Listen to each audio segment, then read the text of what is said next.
2020. We just finished the Colonial tournament. We're super excited. Checo and I have a great show prepared today. We're just guys who love watching golf, talking golf, and most importantly, playing golf. If you don't already, follow us on Twitch and Instagram. Those are the best spots to keep up with what we're doing and when we're going live.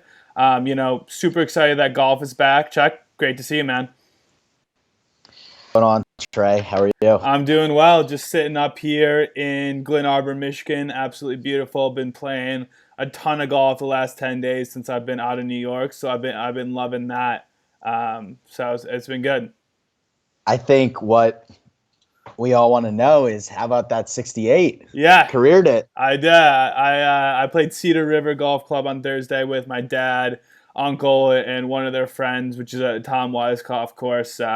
It's par 72 and came in and shot 68. So that was my career best round by 3. I had shot 71 probably 6 or 7 years ago when I was playing high school golf and playing all the time. But that was even par 71. So this is my first time actually going under par, and to go 4 under par.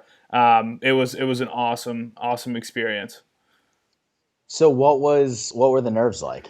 Like, I feel like when I'm playing really well coming down the stretch, I always in my head I'm like, I'm gonna screw this up somehow. Like, I'm gonna double 17, like triple 18. Like, what were the nerves like coming down the stretch? Yeah, so the front 9, I was just making a ton of pars. I was like hitting good chips or like just having good speed on my putts, so I was just tapping in for par. And then I drained like a 30-footer for birdie. So I was 1 under after 9. Thinking I'm playing well. I'm playing well. But 1 under through 9 holes. Like I've done that before, but obviously doing well. But I wasn't really thinking much about it. And then on 10, I hit driver 6 iron on a par 5 to like 3 feet for eagle. So then I'm 3 deep, and then I go and I pick a par, and then I make another birdie. So then I'm 4 deep, and then I go and I think I birdied 15. So now I'm 5 deep on 16T. And I'm sitting there like definitely like with the mindset of like becoming like a little bit more conservative. So like I hit 3-wood and started playing that way. I made missed like a 10-footer for par on 16. 17 made a 3-footer for par, and then 18's a par 5. Just had like 100-yard wedge over water. And I kind of chunked it, and it made it over, and like luckily rolled on. I probably had like 35 feet, but there was like a moment after I hit that shot that my heart completely sank. But yeah, the nerves were definitely high. I was drinking a couple White Claws out there, so that definitely helped though. That's insane, dude. That is like that 100-yard wedge shot, just ice in your veins. Yeah. Before that shot, it was crazy, man. Like when I was playing well. But what I just didn't make any mistakes. I didn't take any penalty strokes. I didn't hit any like terrible chips that made me 3-putt, or terrible first putts that made me 3 putts. I just had good speed and knocked in a couple nice par putts, and birdie putts. But overall, it was just more about avoiding big mistakes, to be honest, than anything else. What was working best? Was it driver, irons, short game? Honestly, it was my 3-wood. I was 3-wood. I was stand up on the tee and swing it, and it was like 240, 250 down the middle all day, and so that kind of saved me. Like every time I needed it, nice. I just hit that. I hit a couple big drives, but my irons were solid. I mean, I hit that 6 iron from 185 to 3 feet for eagle. Everything was really working, to be honest. It's almost like a blackout too. When you're playing that well, you kind of forget like how well you're actually playing. Absolutely. Before this, I knew we were going to talk about it, and I had to bring up the scorecard because in the moment I was just kind of like, all right, what's the next shot? How can I get this down? And I kind of had, after the round, when I made my putt, I tapped in for par on 18, and I was just, it kind of like all was like 68, and I was like, yes, like let's go. And then I had a bunch of beers when we were done, so it was a great night. Nice. It was definitely a great night. Love that. No, that's sick. How's things going for you? I know you're down on the shore. It looks like you're getting a ton of sun. Things still going well down there? Good, yeah, things are great. We're starting to finally see some bars open, but still kicking it, like doing happy hours on the beach, golden hour, like just hanging. Great spot to be on the weekends, though. City kind of like Philly kind of dies out, and people head down the shore on the weekends. So definitely very relaxing down there. Awesome. Yeah, I got to get down there. We got to get some golf in together. So I think we're Yep. thinking August. So I'm excited about that. But we really got to get into the Bladed Wedge the Bladed Wedge tee sheet, and kind of start talking about the Colonial or the Charles Schwab at Colonial, because it was such a great tournament this week. Obviously there's a lot of hype around it, with it being the first tournament back after 13 weeks off, I think it was, and also being at Colonial, which is the longest running non-major PGA Tour event held in one location. There's a lot of pressure on it with that, as well as with what's going on in the world. They did a couple really nice things, including the moment of silence for George Floyd, having caddies have two names, not only their player but also for one last name for the healthcare worker / first responder. So that was awesome, but it was a huge event. It was the biggest, the most bet PGA Tour event in DraftKings history. But really what made it stand out and made it exciting was the golf. So just kind of kicking it off, what was your overall impressions of the tournament? I think it was a lot different than I expected it to be, and I think in a very positive way too. I think the biggest thing coming into it is obviously the fan experience, and no fans, no all kind of viewership virtually, and I really didn't think that had too big of an impact on it as I thought it would. Like I thought we were gonna see. It was going to be weird. I didn't know if they were going to do some different things around the commentary. But I think they made it very good in a sense of keeping the fans engaged, even though they weren't on the grounds. And it didn't have too big of an impact on like the actual golf being played. I feel like I was more invested into actually being pumped up to watch them play golf versus like worrying about like, the fans being there and some of the other distractions going on. Totally agreed. For myself, it didn't make much of an impact at all, to be honest. Yeah. I was telling this to you earlier. It really felt like you were just kind of watching a hole that didn't have that many fans on it, or maybe was in a part of a course that didn't allow fans. I'm thinking like 12 at Augusta, where you can't have fans back there. So didn't make too big of an impression for me. Obviously missed the roars. One of the best thing, especially at Augusta, is when you hear that roar and it's from a different part of the course, and it's not what you're watching, and something big's coming up. But when that's not happening, you didn't really miss it. And I thought the broadcast did a really good job, to be honest. I wish there was more of it televised and easier to access, but the PGA Tour is so protective of the content. We know how that goes, but really digging into the golf, it was a great quality of play throughout the whole weekend. I think we were pretty spot on with people feeling things out Friday, and they honestly set up the course a little bit easier. But by the time we got around to Sunday, these guys were firing on all cylinders, and 17. We got to start on 17 with Xander and that 360-degree lip out. That was crazy, and honestly, it was too bad because of how well Xander was playing, throughout the week, but especially leading up to that moment. It's just kind of, it's tough to see, but I guess that's golf, right? Well, I think it's part of the rust. It's part of coming back to competitive golf and having that pressure down the stretch. Like, he's tied for the lead. He's trying to make birdies, and it was just one of those careless, didn't look at the putt long enough, didn't go through his pre-shot, and hasn't been in that moment. And I think that's what honestly led to the three putt. I mean, it was a three putt from 20 feet. Like, that just shouldn't happen down the stretch, or is going to lead you to win an event. So, definitely a tough loss. Love Berger winning. Yeah. I mean, he is one of the guys who I feel has taken kind of the backseat to the Ricky, JT, and some of the younger studs who are on tour. So I think for his credibility, huge win. I mean, huge win for him. I think it gets him back into the Masters and some of the bigger or some of the majors, and then helps his world ranking points. Absolutely. And then, the other guy out there is obviously Colin Morikawa, who is an absolute stud. When that Hmm. guy has an iron in his hand, whether it's off the tee or in the fairway, it's definitely something special. And he's a young guy who's made 23 straight cuts. Obviously, going to be a star out there.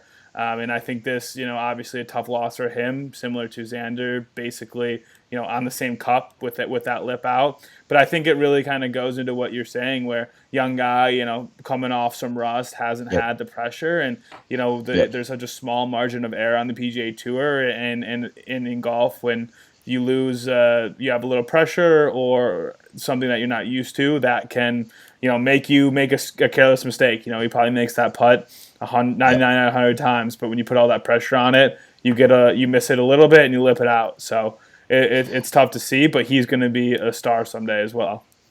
And Harold Varner will win too. Mm-hmm. He's good. Like, he's legit. I think it's just going to take him some time to get used to being in the final round and like having that pressure. But he's definitely legit. Yeah, I totally agree. I think he really had some opportunities to make some birdies on some really good approach shots, and ran a couple by, barely missed a couple that really changed his week. He obviously still had a great week, but the difference between knocking in a couple of those 10, 15 footers after good approaches is the difference between where he finished Yep. and winning the tournament. So, a lot of positive things coming out of the week for him. And then moving on, one of the big storylines is Bryson. Obviously putting on a ton of weight, crazy amount of weight over the quarantine and becoming huge, and then obviously bombing the ball as well. For me, it's really impressive that a guy like that can put that much weight on and still keep his swing, keep his touch, and be able to still play professional golf after a body transformation. I mean, he was violently hitting the golf ball this weekend. Like, some of his drives were just so far. I think the PGA Tour came on with where they threw up an Instagram. I think like every drive was like over 330 or something ridiculous like that. Like, it was disgusting to watch him hit the golf ball. But yeah, he threw up that video on Instagram of like what he was doing during quarantine, and I thought That was bad. It was just like, it was quiet. There was like, he wasn't talking. There was music playing, and it was like him cooking. I was like, this is what like. Yeah, it was what like 15 this? minutes also. Yeah, it was so long.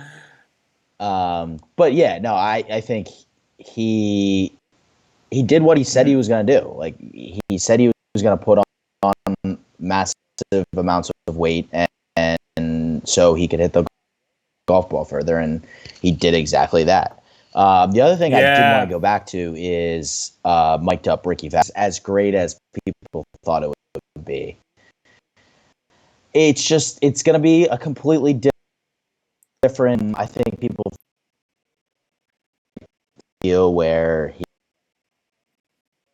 better content, but he's just out there doing the day-to-day routine, and I think that isn't totally as agreed. I think exciting as I saw the some people thought solution it would proposed be. by someone, and it's to mic up the golf bags, or like have a mic somewhere on the golf bag so that when they have those conversations around, hey, why did I hit? They're gonna hit 8 or 9, or what yardage and why they're trying to hit a certain type of shot. That's the content I want to see in these types of broadcasts. We're not going to get the Phil coaching. We're not going to get the banter. That's just not what it's like on the PGA Tour. But if you can get, that 30 seconds of decision on club and shot, I think that's what adds to the broadcast. So whatever they can do to get that, and I don't know if it's making sure that they get more players mic'd up and making sure that they understand they're not going to show anything negative or that would compromise them, and ensuring that. But getting that 30 seconds is what they need to do. And it's 100% fair to be Justin 100%. have interest in that. Yeah. I saw so many people on Twitter who had negative biases towards that. I was like, hey, he's out there doing his job. Mm-hmm. Like, this is his job. This is his profession. It's completely understandable that he doesn't want people listening into the strategies that him and Jimmy talk about. Like, that is, I think it was ridiculous that people were concerned about that. Totally agreed. What I see it is a guy like Varner or a guy who's not a top player who is looking to get more notoriety, obviously increase their brand, putting it on there and being, getting that confirmation that it's only going to be those 30 seconds and then hopefully getting Yep. more TV time. I see the benefit more there than the top level guys who have made it, who everyone knows. So I think that might be a niche for them to start. But yeah, like you said, there's no reason to have any backlash towards that. It's a personal decision, and if you think it's going to compromise your game, or you're going to think about it, or honestly, if it's just going to affect your swing, you can't Yep. do it. It's your profession. Exactly. Last thing I wanted to touch on is Jordan Spieth. Pretty interesting week for him. Obviously, he's played at this course a ton. He played really well pretty much through Saturday. Today was more of a mediocre day. But, really we saw the first couple rounds, the golf world getting behind him and kind of rooting for him to make a little bit of a comeback. He was obviously such a star at one point and then having some struggles lately. So it was awesome to see everyone kind of get behind him. But I'm not sure a lot of his issues are fixed, especially with, it seems like he was talking to himself a lot in negative ways that, from my perspective, he might argue in a different way, seemed counterproductive to his game and to becoming or playing well. Well, it's the weekend for him. He just can't show up on the weekends, and there's definitely some mental side to it. But when I turned on the coverage on Thursday, it was Jordan Spieth on the first green where he flubbed the chip. I don't know if you saw that, but he flubbed the chip and he made double. And I texted my group chat. I was like, Jordan's not back. And then I pull up the leaderboard and see him going off on Friday. I was like, oh wow, maybe he is back. So I think he just needs to figure out what did he shoot? What did he have today? I think he had 71, 72, very, very average that just doesn't get it done. You got to go low on the weekends. Absolutely. It was weird because when you watched him play, he was hitting a lot of terrible shots where he was really disappointed, but he was scrambling and he was making putts and he was playing well. It was one of the weirdest rounds of golf or tournaments of golf I've seen. I think a lot has to do with him knowing the course really well and kind of getting away with some stuff because he knows where to miss and he knows how to get up and down. But we'll see, how he continues. I really hope, he builds on it and continues to do well and takes some confidence away from it and continues to perform well. I like how he has stayed with Michael Greller and his swing coach. I feel like in times like this, we saw when Rory started playing really bad, he got rid of his caddy, new swing coach.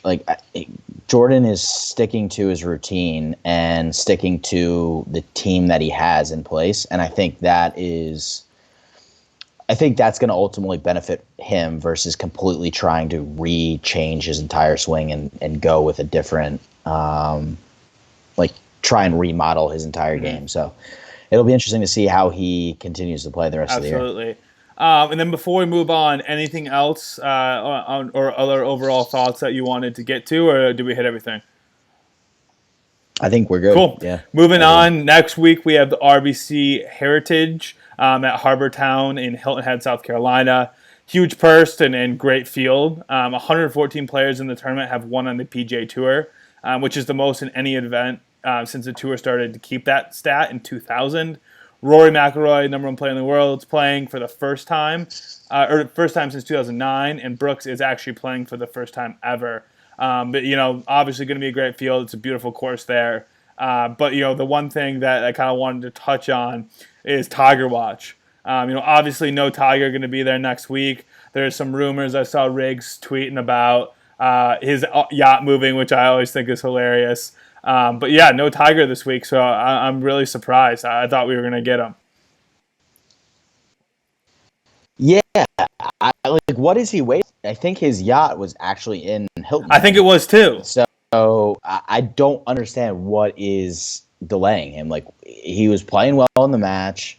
I get it. He didn't want to come back for the first tournament, but now it's just gotten to a point where I don't know what the deal is. I don't either. So We know the Memorial is in mid-July. We'll almost for sure see him back for that. So now it becomes: are we going to see him before that? I don't know. I assume before this started, I would have definitely bet you a lot of money that we would see him before that. But who knows now? Yep. Yep. Yeah, I guarantee you it will be. He will play the Yeah. Memorial. Like that's a lock. But I don't know before the Memorial. Like the Memorial's in middle of July. I don't know when he's going to come back, which is kind of frustrating. But it's weird that they haven't come out and said like, hey, this is why he's not playing. Reason X, Y, and Z. Like, is it his back? Is it, you know, just the events not being big enough where he doesn't see it being beneficial for him to play in, or like the course that it's at. Just not sure. Not sure either. We'll keep you guys updated as we hear more about Tiger and when he's going to be back. I'm sure there's going to be some people talking about that this week, so we will keep our eye out for anything new news. Then moving on to a rotating topic. This week we're going to go with favorite course you've ever played. So Checo, I'll let you kick this one off. What's your favorite course and where is it? Where is it? So it's going to be Kapalua. Okay, I knew you were going to go with that. Actually, Tournament of Champions. I mean, that course is just so sweet. The 18th hole there is unbelievable. The par 5 where Patrick Reed and Justin Thomas had that insane playoff this year. Definitely my favorite round of golf and course that I've played in my life. Yeah, that's awesome. I'm going to go with one a little bit closer to home. I'm going to go with Arcadia Bluffs. It's a course up here in northern Michigan, on Lake Michigan. It's absolutely beautiful. It's kind of under the radar, but anyone who's played it will know what I'm talking about. And I know, Checo, I've got to get you up here and check it out. So we'll be hopefully doing that this fall. Well, now that you're going under par, I bet you probably have the itch to continue to play, right? Yeah. It's probably bad. I know it's been great. I've actually played twice already since that round, and I just wanted to play a ton. But I need a couple days off, but I'm going to be back at it this weekend. Dude, you deserve it too because you basically quarantined in New York, which I imagine was brutal. So I'm glad you're getting some golf in and getting some fresh air out there. It's been awesome. It's been really relaxing and obviously good to get on the course after watching everyone play golf during quarantine, and I wasn't able to. So that's been awesome. Yeah. So before we get to the interview, we're always looking for help. We're looking for potentially a third. Anyone who can help us on our socials or is into video editing, shoot us an email at bladedwedge@gmail.com. Make sure to give us a follow on our Twitch and our Instagram. Those are the best ways to keep tabs on what we're up to and our show and golf in general. And then a reminder that next week, Sunday, 8 p.m. every week on our Twitch, twitch.tv/bladedwedge. So definitely come check us out. Then our guest this week to finish off this episode is Andrew Jensen. He's a professional golfer, a YouTuber, and a public speaker. We recorded it previously this week, and we felt like we had to run it tonight because it was super relevant around the first event back and Rust and what it's like to be, a player who's trying to compete and make the PGA Tour after long periods of breaks, and kind of what you can do as a player to be involved and make money and continue to play golf and be in the game for your career. So it was an awesome interview. Definitely stay tuned and check it out, and we will see you guys next week. Later. Hey guys, super excited this week. We have Andrew Jensen for the interview. He's a professional golfer, public speaker, and YouTuber. He resides in Sarasota, Florida. You might have seen him on his Instagram, Andrew S. Jensen. That's S-E-N. And on YouTube, Andrew Jensen. How you doing? Good, man. I reside in Jacksonville. I'm in Sarasota right now. Okay, there we go. I missed on that one, but Jacksonville, Florida. All right, there we go. So what are you up to these days? I'm in Sarasota. It's kind of funny. I'm in a hotel literally right next door to the community I used to live in when I first turned pro. But yeah, I came down here to do some stuff with Short Par 4, and then up to Orlando for some swing thought, and then back home by the weekend. So awesome. This is a bit of my life now, not just traveling and competing. It's traveling and filming, and a little bit different, but kind of the same as what it was 10 years ago, basically.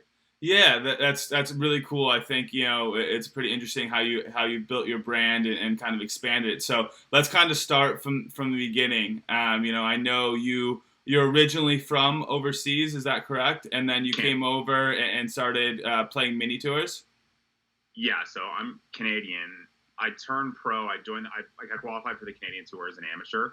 So I had Canadian Tour status in 2008. So I moved down here January 2008. And so it's just like the winters were down in Florida. Like any Canadian player, you winter in either Arizona or Florida.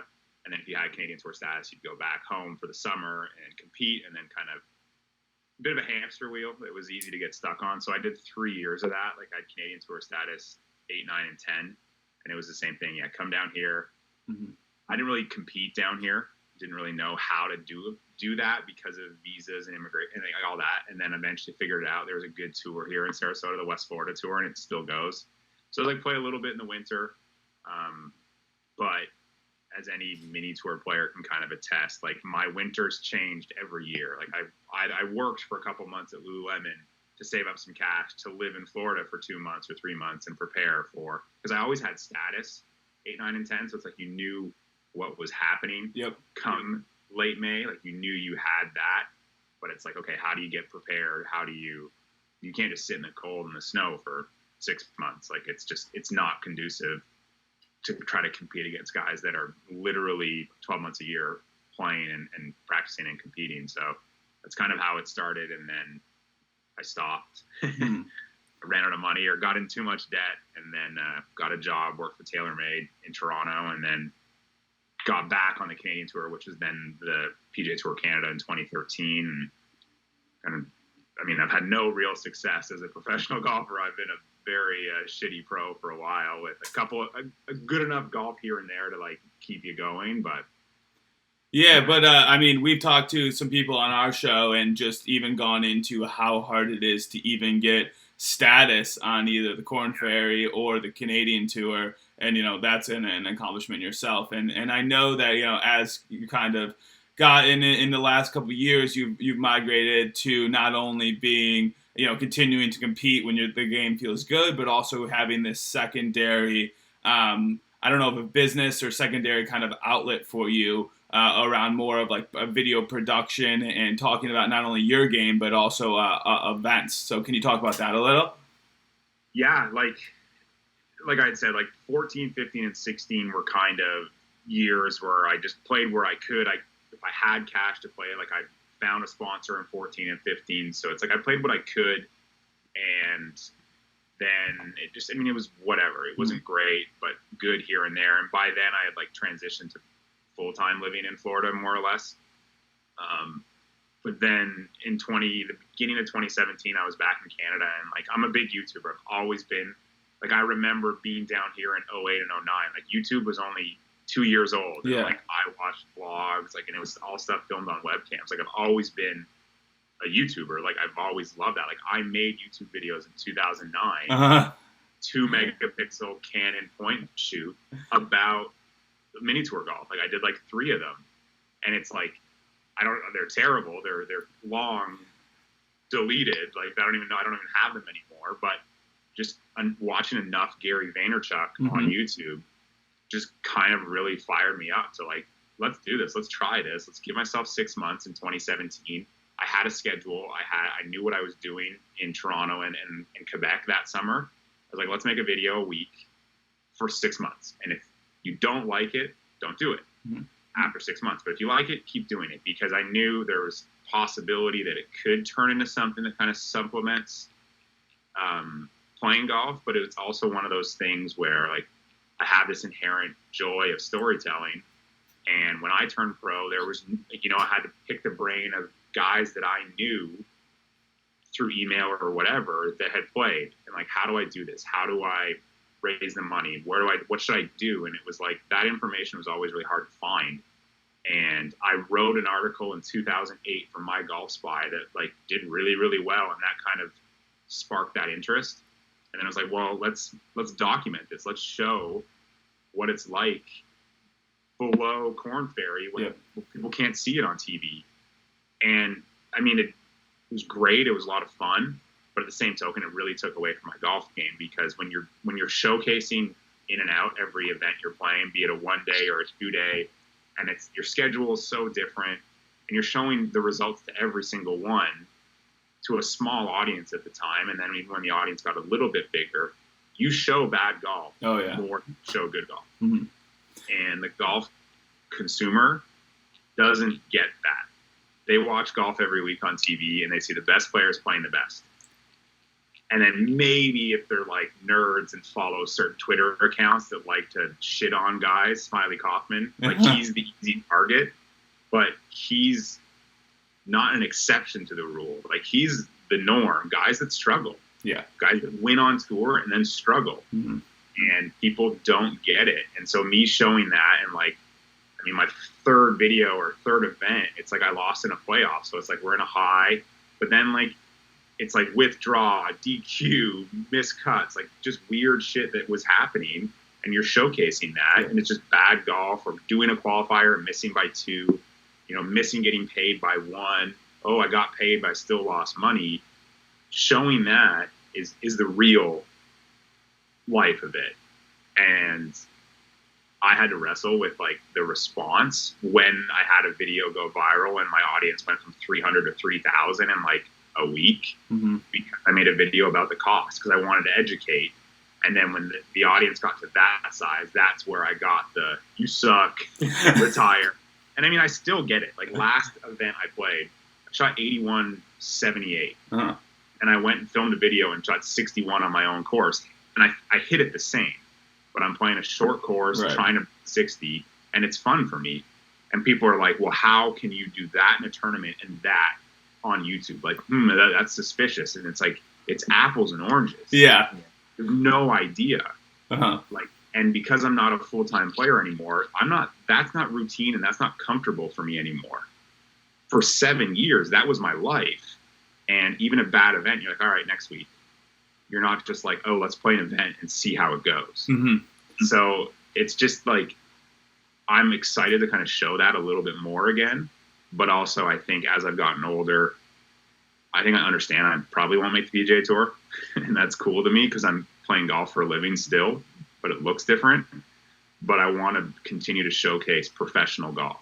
So if it's like these pro versus pro matches with other guys, like show other guys games, and you're seeing other players. Like did a video with a buddy at my club, killed me. He shot 5 under after 9, and I shot 2 under. I played good, and it's like that's good. But then he can go out and shoot 78 in a tournament. Like it's the same thing. But I think it's the golf consumer is so skewed towards the best playing the best every week, and there's just not enough of an understanding of what it takes to get there, because those top guys got there right away. Yeah.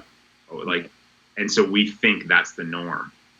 We think that is what is supposed to happen. If that didn't happen, and it's shifting so much because it's so hard to get status, you're not seeing guys have a good year in Canada, good year in Korn Ferry, and all of a sudden, like it takes a while now.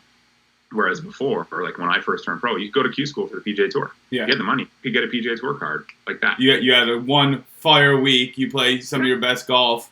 Boom, your status. Now you're doing that and getting on the Korn Ferry, which is obviously still a huge deal, but not the same. But the Korn Ferry now, compared to when they shifted the Q school, because you used to get to finals and you would have a Korn Ferry card and you would get starts. Now you go to Korn Ferry, get to finals. If you miss the full card by 1 stroke, you're not playing. I know, because there's 300 members on the tour. Like you're not playing, and if you were a Mackenzie Tour grad, you're not playing Mackenzie Tour because you're chasing if you get in, if you Monday. So now if you didn't get in and if you didn't Monday, you didn't play any Mackenzie. So you just went from being like a good player on the Mackenzie Tour, let's say in 2018, and then the end of 2019. Nothing. You have no stats. You're starting from scratch. It's crazy out there, but I do think, like you said, there is a niche that needs to be filled around educating people about the grind and about how hard it is. And also, about, number one, how good you have to be on the PGA Tour, you know, going out and shooting that 61, but that everyone's human and golf's a really hard game. And so when you go out and you play tournament rules on a long golf course, hitting everything out, playing by, you know, obviously official rules, it's hard, and people shoot high 70s. I mean, we even see golfers on the PGA Tour who are at the top of their game shooting high 70s, low 80s sometimes. So it just happens, and I think, you know, like you said, people see Sunday afternoon the best guys playing at their best that week, and that's the golf they consume. But there's really, you know, a lot more that goes into it. Well, even if you think, like, a great example I always remember as a Canadian, Mike Weir in 1999 PGA Championship. He was paired with Tiger. Like, when Tiger and Sergio had that battle, Weir was tied for the lead. Weir shot 80. Mm-hmm. Canadians, we saw that he shot 80. No one else did. Mm-hmm. Like, no one else even cares. It's like, you're in the final group, you shot 80, big deal. Yeah. But, like, you choose to make a video about it on YouTube and talk about it. You know what I mean? It's like, you're making excuses, and that's just the fickle nature of YouTube. Because, I mean, I broke my arm last year. Like, that changed everything. Mm-hmm. And trying to play since then, it's like my head's a mess. Mm-hmm. But only longtime viewers can see that. But if you get a new viewer that just shows up this week and sees that you played like crap, they go, well, form your own opinion. But yeah, it's something about, like, obviously, like, the YouTube commenter, like the Twitter troll. But I think, like, for the majority, and I know that Checo and I appreciate when we watch your videos more of, like, understanding the grind and understanding, like, the authenticity of, like, where you're at mentally and where you're at, you know, obviously with your game. And I think, like, for the hardcore golf audience who, you know, didn't ever have the chance to, or what, you know, we're big golfers and can play well, but we're not even close to, you know, being able to even sniff a qualifier or something like that. You know, it bridges that gap for us and gives us a lot of appreciation for what it takes. So I know that, you know, there obviously are trolls out there, but I think, you know, for the majority of the people, we love it, and that is shown in, like, your audience growing. Yeah, exactly. And at the end of the day, like, I'm to the point now where I'm so okay with people criticizing me, or, like, I've had comments yesterday's video that, like, oh, there's dew line, you took extra putts. It's like, if I'm going to take extra shots in a video, why did I, you know what I mean? Or when I took the cradle last year, someone's like, oh, your ball's never land. It didn't end up there. Like, you moved, I hit 4 greens. Like, if I shoot even par hitting 4 greens at the cradle, like, why would I just take another shot and hit the green? Uh-huh. I get it.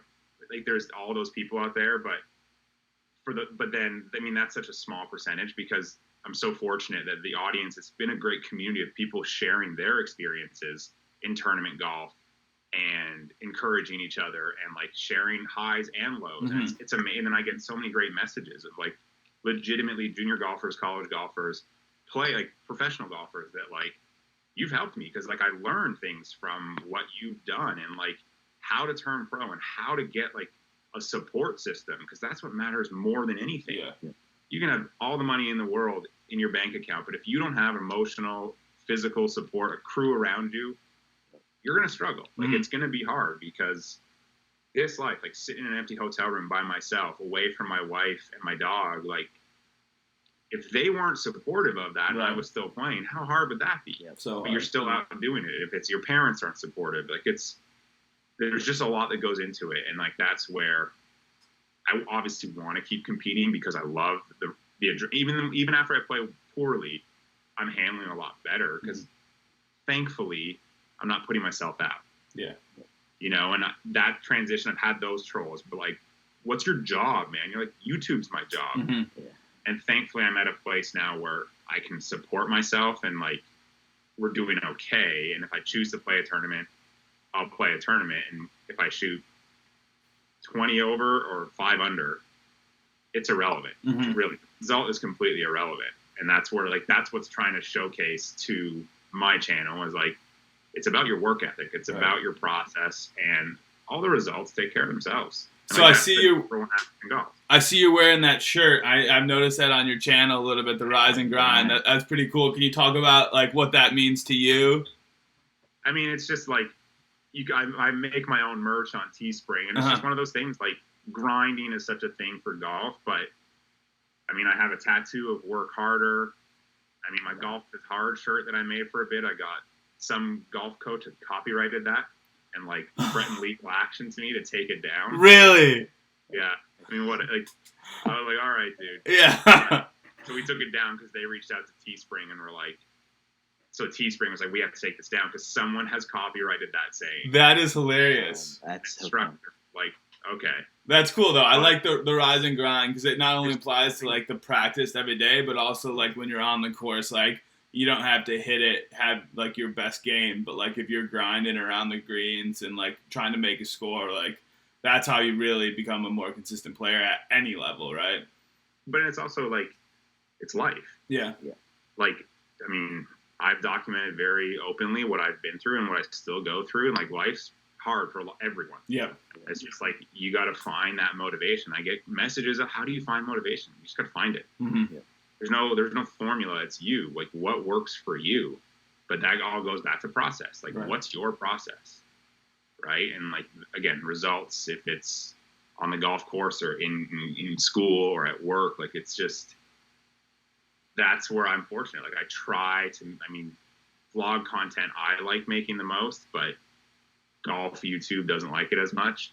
But that's where you have the best opportunity to showcase how golf can relate to so much. And then 100%. quarantine was the ultimate opportunity for that, to show how golf can relate to like life, like getting up and what you do on the golf course and how you work and like what you're focused on. It's the same thing with your daily routine off the golf course. Mm-hmm. Yep. So shifting gears a little bit, Yeah. the guys are getting started this week. PGA Tour is coming back.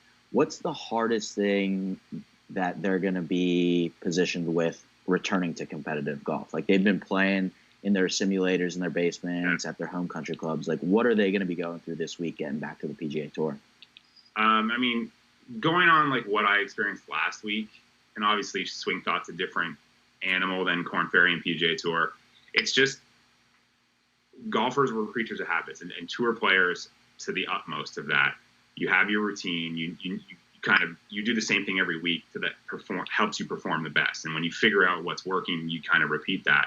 So obviously, guys haven't done anything since March. Mm-hmm. So it's like, what's that routine? But now, how many guys flew? I would imagine most players probably drove to Texas, unless, private jet or whatever. Yeah. But there's going to be testing on site. Like it's all that, no fans. So it's just like the surroundings are all different. And that is going to have an effect on your routine, I would believe. Mm-hmm. Yeah. Because what you're accustomed to isn't there. And there's even parameters on like when you can use the range. Yeah, I saw that. Like there's all these different things. And then you've seen the flags in, like that's going to change. So it's adapting to that, because you can't do it's comparable to a player getting put on the clock. All of a sudden the things change, and like, how do you adjust? And I think that's going to be the big thing. Like we're still going to see great golf. Mm-hmm. Yeah. Like the execution is not going to be any different. There's so much hype of how many the top players are playing, and they're all paired together. Like, because golf media needs that. They need to put attention to it, but there's no fans. There's no nothing. Like it's going to be so different as a player. Your environment has changed. That is generally controllable, because it's generally the same thing every week. That's changed. So how do you adapt to that? Your hotel experience is going to change. You can or you can't go to restaurants to eat throughout the week. Like those things are different. Like even last week in Knoxville, like I'm okay. I'm wearing a mask. Like I know I need to be smart about these things, but I'm getting dinner and eating in my hotel room. Like and most players, don't want to sit in your hotel room the whole time you're in town. You'd like to kind of do certain things to break the routine up, and those things aren't going to be allowed. And I would imagine there's going to be a lot of anxiety, because the Friday testing that they're doing, you're going to find out that result on Saturday. And if that result is a negative or false or positive, let's say, or a false positive, you're out. Yeah. So what, you're leading the tournament and you're out. So it's like money, and I would imagine that bit of anxiety is going to have an effect on some players. Some players no, but I would say it's just everything's different. The environment's different, and I think that's going to be even still no fans, no white noise. Yeah. Maybe you're going to hear the odd thing, and then you think players that have like that swear a lot, they're going to have to be careful because mics are picking everything up. Like, I'm a big hockey fan. I think like when the NHL starts up again, Yeah. is unreal Uh-huh. because there's going to be no audience. Like, it's so like as a player, you're going to have to be mindful of so many things that you didn't have to pay attention to before. So how does that help or hurt your golf game? I think is going to be the big thing. Yeah, that's super interesting. I think, once we get to Saturday, Sunday, I think guys will kind of get in the routine or have a good understanding what's going to happen. I think Thursday and Friday are going to be really interesting with the combination of what you said as well as just general like competition rust. So that'll be interesting. One thing before we go into rapid fire, do you think that there will be anything different without having like stands there? I know that a lot of these guys, when they do miss greens or right or left or long, you do get a free drop from the stands. But now, that's not going to be there. Do you think that has any effect? I think so. And it's also like not having fans to look for golf balls. Yeah. Because that's one thing, like when you watch the PGA Tour, like no one loses a golf ball. No one loses the golf ball. And like the golf courses are designed in a way where it's like Joe Blow or even like a mini tour event or when we're playing, you hit in the trees, it's hard to find a golf ball. Yes, yeah. And I always remember in college golf, we played at Enjoy, which used to have the BC Open. And we played like a month after the tournament in September. And we always had PGA Tour trees. Because these are like, this is upstate New York, so it's full trees. But they're all trimmed to like the bottom 8 or 9 feet. There's nothing on them. We're like, oh, PGA Tour trees. Because you can always find a golf ball and you always have a shot out of there. But there's no fans to look for golf balls and rough or whatever. And or like the heather.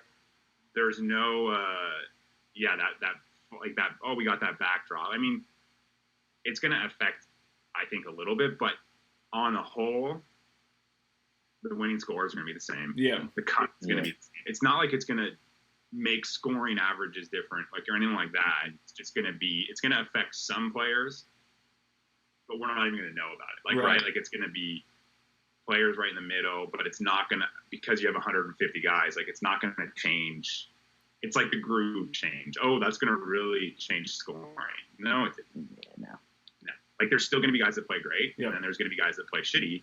It just could be your guys that generally play great might play shitty. And you don't know why. Well, it's because they're just not comfortable, or they just don't like it. Totally makes sense. And just no disrespect to a lot of PGA Tour players, they're divas. Yeah. And if they're so used to the same thing all the time, and if it's not that, like, the pins in could really mess with some guys. And if you let it get to you, you're dead.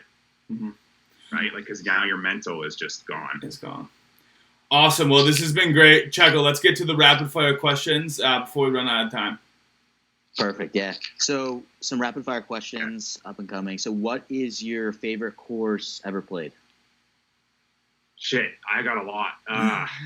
Because I would say, like, the first course I ever made a cut on, that was huge, Pine Ridge in Winnipeg. Colgate University's golf course has always been one of my favorite courses.